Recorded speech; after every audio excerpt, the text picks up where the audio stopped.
এখানে আপনারা ট্রেডমার্কের অ্যাপ্লিকেশনের রিসিভ কপিটি দেখতে পাচ্ছেন, যেটি প্রথমে অনলাইনের মাধ্যমে ট্রেডমার্কের ওয়েবসাইট থেকে অ্যাপ্লিকেশন করা হয়েছে, তার পরবর্তীতে অফিস থেকে রিসিভ করা হয়েছে।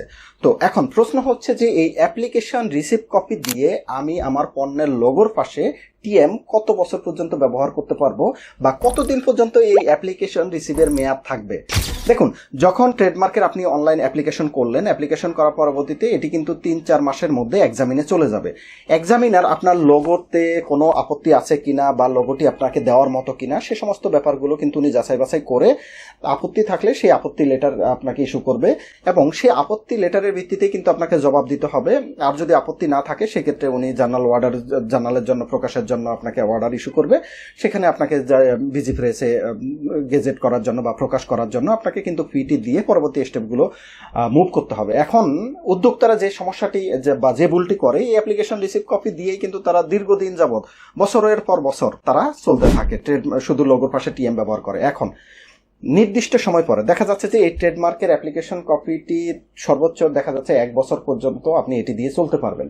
এর পরবর্তীতে কিন্তু এই যে ট্রেডমার্ক অফিস থেকে যখন আপনাকে নোটিশ ইস্যু করবে বা আপত্তি জানাবে, আপনি যদি জবাব না দেন সেক্ষেত্রে কিন্তু আপনার অ্যাপ্লিকেশনটি খারিজ করে দেবে, অর্থাৎ এই অ্যাপ্লিকেশনটি বাতিল করে দিবে।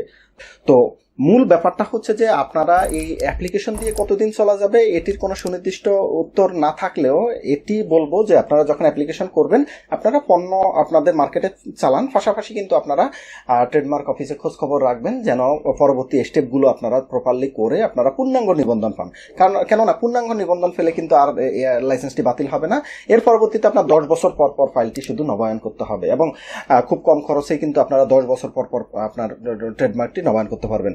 আর শুধু অ্যাপ্লিকেশন কপি দিয়ে কিন্তু আপনার কোনো সত্ত্ব তৈরি হয়নি, এটি আপনি জাস্ট হচ্ছে একজন আবেদনকারী হচ্ছেন, আপনি লাইসেন্স হোল্ডার হননি। সুতরাং এই অ্যাপ্লিকেশন কপি দিয়ে আপনি কারো বিরুদ্ধে সেম নামে যদি অন্য কেউ প্রোডাক্ট ম্যানুফ্যাকচার করে সেক্ষেত্রে তার বিরুদ্ধেও কমপ্লেন করতে পারবেন না, মামলা করতে পারবেন না, কোনো সুযোগ সুবিধা কিন্তু এই অ্যাপ্লিকেশন কপি দিয়ে পাবেন না।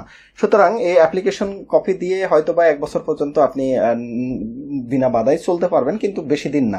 আপনি যদি আপনার ব্র্যান্ডকে নিয়ে ভালো চিন্তা থাকে বা দীর্ঘমেয়াদী পরিকল্পনা থাকে বা আপনি চান যে আপনার ব্র্যান্ডটি আসলে পপুলার করবেন, সেক্ষেত্রে কিন্তু আপনাকে অ্যাপ্লিকেশন রিসিভ কপি পরবর্তীতে যে সমস্ত স্টেপগুলো আছে, অর্থাৎ এক্সামিন, তার পরবর্তীতে যে সমস্ত স্টেপগুলো আছে সেগুলোতে আপনারা নজর রাখবেন এবং নিবন্ধন করে নেবেন, তাতে করে আপনাদের মঙ্গল হবে। তো আশা করি বিষয়টি আপনারা বুঝতে পেরেছেন। এই ব্যাপার নিয়ে যদি আরো কোনো প্রশ্ন থাকে কমেন্টে আপনারা প্রশ্নটি করবেন, আমরা উত্তর দেওয়ার চেষ্টা করব। ভিডিও দেখার জন্য ধন্যবাদ। আল্লাহ হাফেজ।